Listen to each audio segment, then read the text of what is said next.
বৌদি, আমার কি মনে হচ্ছে বলো তো, ওই রোহিত দাদা বাবুকে না ওই ঘরটাতে আটকে রেখেছে গো। কাল রাতে একবার গেছিলাম ওই ঘরে, একটা লোক বসে পাহারা দিচ্ছে সামনে। আমাকে দেখেই বললো এখানে কি চাই, এখানে কি চাই, ওদিকে যাও। আমি বললাম একটু দরকার ছিল তাই এসেছি। বলে না না এদিকে না, বাথরুমে যাবে, ওই কল ঘর ওইদিকে, ওদিকে যাও বলে আমাকে ভাগিয়ে দিল।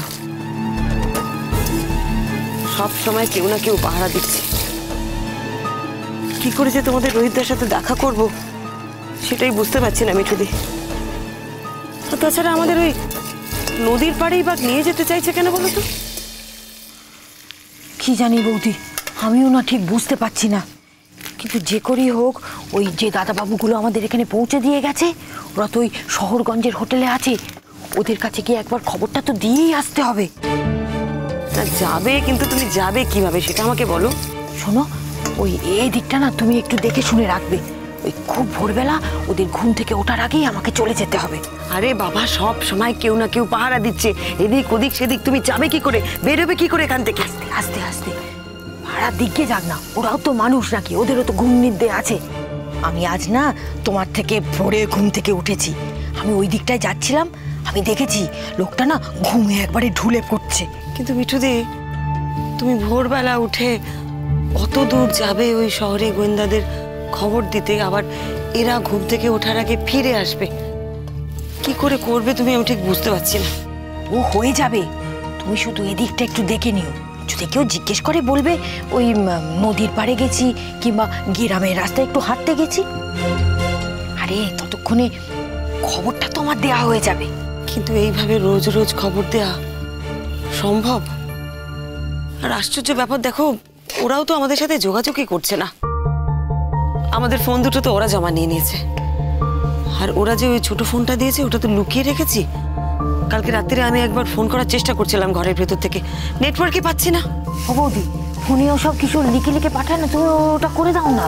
আরে তোমার কি মনে হয় সে চেষ্টা আমি করিনি? অনেক চেষ্টা করেছি, যতবার ফোনটা বার করতে গেছি কেউ না কেউ এসে গেছে। আর একবার যদি ওরা ফোনটা দেখে ফেলে, ব্যাস সঙ্গে সঙ্গে কেড়ে নেবে আর সর্বনাশ হয়ে যাবে আমাদের। বলো না, বলো না, ওসব কথা বলো না। আচ্ছা বৌদি, এইসব বাড়ির লোকগুলো ওই বউটা গেল কোথায় বলো তো? কি জানি, জানি না। আর বৌদি, এই বউটা কি সত্যি সত্যি লোকটার বউ বলে মনে হয় তোমার? আমার তো মনে হয় না, আমার মনে হয় এরা যেসব কাজ করে না ওই দলের মেয়ে। ঠিক, সে তো আমি দেখেছি।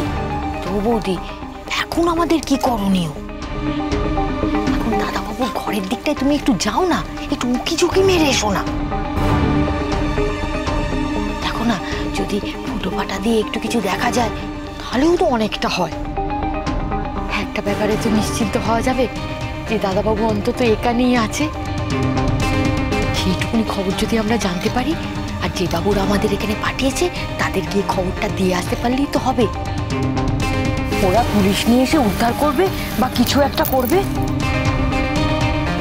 জানো তুমি মিঠুদি, আমার মন বলছে ওরা দু একদিনের মধ্যেই রোহিতকে এখান থেকে সরিয়ে দেবে। ভালো চাও তো সই করো। বৌদি, ওইদিকে কারা যেন চিৎকার চেঁচামেচি করছে গো। সই করো বলছি। ঘরের মধ্যে কারা যেন কথা বলছে। ভালো চাও তো এক্ষুনি সই করো। কি হলো, সই করো। আবার এখনো সই করতে পারছো না? দাঁড়াও দাঁড়াও, শুনতে দাও কি বলছে। সই করো, সই করো বলছি। সইটা তাড়াতাড়ি করো। সই করার কথা বলছে। গলাটা মিঠুদি, এটা তো তোমার রোহিত দাদার গলা। এটা রোহিতের গলা। গোবিন্দা তার মানে ঠিকই বলেছিল, রোহিত তাহলে সত্যি এখানে আছে। দেখো, আমার চোখের সামনে রোহিত আছে, একটুখানি দূরে, আর আমি ওর কাছে যেতে পারছি না। রোহিত তো জানেও না যে আমি এখানে আছি, আমি ওর কত কাছাকাছি চলে এসেছি, ও তো জানেও না। বলো। কেঁদো না বৌদি, সে বেচারা কি করে জানবে, সে তো এখানে বন্দি হয়ে আছে। যাবো একবার দেখবো গে। ও যাও না বৌদি, যাও, গিয়ে একবার দেখে এসো। ওরা তো সব ঘরের ভেতরে আসে, তুমি পা টিপে টিপে ও কিছু মেরে দেখে এসো না। আমি এদিকটা সামলে নেবো, যাও। যাই। হ্যাঁ, তুমি একটু দেখে নিও। পা টিপে টিপে যাবে, কেউ যেন জানতে না পারে, সাবধানে।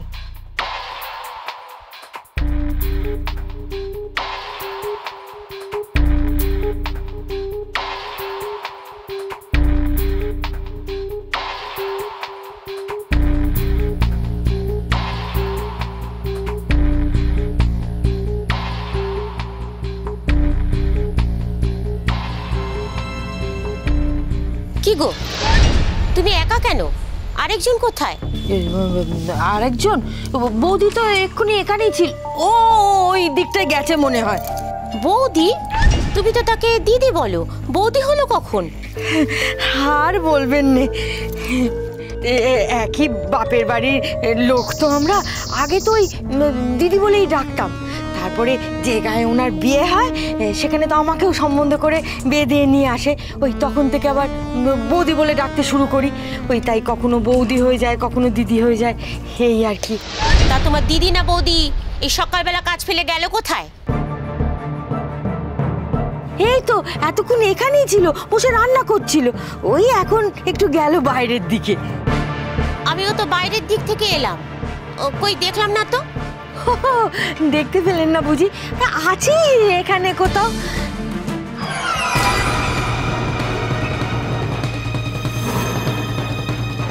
এই শোনো, কোথায় যাচ্ছ তুমি? আমি বুঝতে পারছি না, এত বড় একটা ঘটনা ঘটে গেল কিন্তু তোমরা আমাকে জানাবার প্রয়োজন বোধ করলে না। ভেরি সরি স্যার, আসলে মা বারবার করে বলতে বারণ করেছিল। না না, দেখো তোমরা আমাদের মানে পুলিশদের এত আন্ডার এস্টিমেট করো কেন আমি বুঝতে পারছি না। তুমি তো একজন ইন্টেলিজেন্ট ছেলে। হ্যাঁ, তোমার মা না হয় রোহিতের কথা ভেবে, ওর বিপদের কথা ভেবে স্ক্যারি ছিল, আমাকে বলতে চাইনি, কিন্তু তুমি তো পড়াশোনা জানো, একজন ইন্টেলিজেন্ট ছেলে। তোমার কি একবারে মনে হলো না যে এই কাজটা করা ঠিক নয়? একবার পুলিশের কাছে গিয়ে হেল্প নেওয়া উচিত। আর কারা প্রাইভেট ডিটেকটিভ? তারা কে? তাদের কি পরিচয় জানি আমরা? রোহিত তো বিপদে পড়েই ছিল, তোমার মাকেও এখন বিপদের মধ্যে ঠেলে দেওয়া হয়েছে। তাদের কোনো ট্র্যাক নেই তোমাদের কাছে। তারা কোথায় আছে, কি করছে কিচ্ছু জানি, ফোনটা পর্যন্ত বন্ধ। এবার আশা করি বুঝতে পারছো যে তাদের খুঁজে বার করা কতখানি মুশকিল। একটা ক্লু পর্যন্ত নেই, নট আ সিঙ্গেল ক্লু। এখন এই খড়ের গাদায় ছুঁচ খোঁজার মতো আমাদের হাতরে বেড়াতে হবে। দেখো, আর কিছু নয়, টাইমটা হলো একটা ফ্যাক্টর। প্রতিটা দিন আমাদের কাছে এখন ভীষণ ভাইটাল। স্যার, প্রত্যুষ অনেকবারই বলতে চেয়েছিল কিন্তু আন্টি বারণ করেছিল। আন্টি আমাদের বলেছিল যে তোমরা এর মধ্যে ঢুকো না, আমার স্বামীকে আমি নিজেই উদ্ধার করে আনবো। এগুলো হচ্ছে ইমোশনাল টক, এগুলো কোনো কাজের কথা নয়। দেখো, মানুষের ক্রাইসিসে যদি পুলিশ তার পাশে থাকতে না পারে তাহলে আমাদের থাকা না থাকা কি এসে যায়?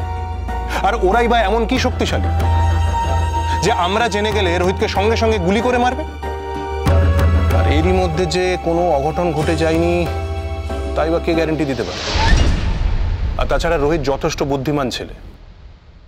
আর তোমরা যারা বাইরে আছো তারা ওর জন্য কোনো চেষ্টাই করনি। স্যার, আপনাকে সত্যি কথা বলছি, আমাদের পক্ষে যতটা সম্ভব ছিল আমরা চেষ্টা করেছি, কিন্তু শেষ অবধি কিছুই করতে পারিনি। আসলে আফটার অল জীবনটা তো মায়ের সিদ্ধান্তটা আমাকে অনার করতেই হতো। তাহলে এখন আমার কাছে কেন এলে তোমরা? মায়ের সেই ডিসিশনটাকে কি অনার করা হলো? স্যার, আমাদের আর কোনো উপায় ছিল না। আন্টিকে অনেকদিন ধরে খুঁজে পাচ্ছি না আমরা, আর প্রত্যুষও দিনের পর দিন আপসেট হয়ে পড়ছিল। আমাদের যে হাউস হেল্প তাকেও অনেকদিন ধরে খুঁজে পাওয়া যাচ্ছে না। তার মেয়ে আরও 5 জনকে বলেছিল, তারা এসেছিল আমাদের বাড়িতে খোঁজ করতে, কিন্তু আমাদের কাছে কোনো আনসার ছিল না। খুব বাজেভাবে এটা লোকের কাছে পৌঁছচ্ছে, লোকে আরো বেশি করে জানতে পারছে, এতে কনফিডেন্সিয়ালিটিটাও হারিয়ে যাচ্ছে। এটা কি ভালো হচ্ছে? না স্যার, আসলে মেন সমস্যাটা হলো যে মিঠুদি মায়ের সাথে যেতে পারে এটা আমরা কেউ ভাবিনি। মা যেদিনকে নিরুদ্দেশ হয়ে যায় তার আগের দিন পর্যন্ত কিন্তু মিঠুদি যাওয়ার কোনো কথা ছিল না। তুই জানিস কি করে? হয়তো ওরা আগে থেকে প্ল্যান করেছিল, আমাদের সাথে শেয়ার করেনি। হতে পারে, কিন্তু আমি একটা জিনিস কিছুতেই বুঝতে পারছি না স্যার, যে মা পুরো বিষয়টা কেন আমাদের কাছে গোপন রাখতে চেয়েছে। গোপনীয়তা আমরাও বজায় রাখতাম টিঙ্কা।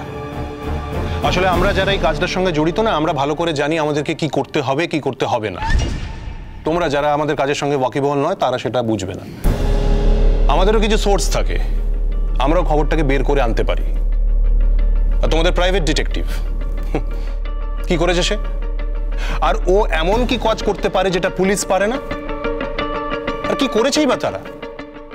যদি কিছু করে থাকতো তাহলে ওরা দুজন এখনো মিসিং কেন? কোনো খবর পেয়েছো তোমরা? ডু ওয়ান থিং টিঙ্কা, ওদের অফিসের অ্যাড্রেসটা এখানে লিখে দিয়ে যাও। ডেফিনেটলি স্যার, তবে আমি কিন্তু এর মধ্যে রোজই অফিসে গেছি, কিন্তু গিয়ে দেখেছি তালা বন্ধ। তবু তুমি আমাকে অফিসের ঠিকানাটা লিখে দাও। লোকটার নাম জানো? লোকটার সম্পর্কে মা বলেছিল, কিন্তু নাম্বার তো দেয়নি, তবে ঠিকানাটা আমি লিখে দিচ্ছি ওদের অফিসের। ঠিক আছে, লিখে দাও, সেসব আমি বের করে নেবো। ওদের অফিসটা সিল করে দিলেই সবকিছু বেরিয়ে আসবে, চিন্তা করো।